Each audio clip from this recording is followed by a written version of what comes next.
மோசடி வழக்கில் நடிகர் பவர் ஸ்டார் சீனிவாசன் டெல்லி போலீசாரால் கைது செய்யப்பட்டிருக்கிறார். முழு விவரங்களோடு இணைகிறார் நமது செய்தியாளர் வெங்கடேசன். வணக்கம் வெங்கடேசன். யார் அளித்த புகாரின் அடிப்படையில் இந்த கைது நடவடிக்கையானது மேற்கொள்ளப்பட்டிருக்கிறது? முழு விவரங்கள். வணக்கம். பண மோசடி வழக்கில் தமிழ் நடிகர் பவர் ஸ்டார் என்ற சீனிவாசனை டெல்லி போலீசார் கைது செய்துள்ளனர். 1000 கோடி ரூபாய் கடன் மோசடி வழக்கில் டெல்லி காவல்துறையினர் பொருளாதார குற்றப்பிரிவினர் பவர் ஸ்டாரை கைது செய்துள்ளனர்.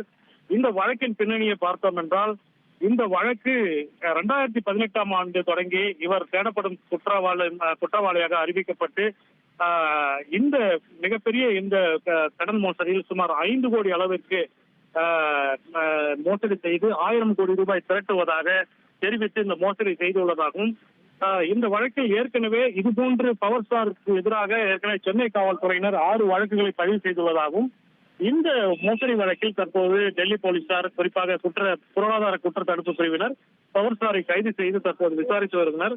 அவரை காவலில் இருந்து விசாரிக்கவும் நீதிமன்றத்தில் அவரை ஆஜர்படுத்தவும் திட்டமிட்டுள்ளனர். உங்கள் விவரங்களுக்கு நன்றி வெங்கடேஷ். உங்கள் தந்தி ஒன் தொலைக்காட்சியில் தெனாலிராமன் தினமும் மாலை 6 மணிக்கு காண தவறாதீர்கள்.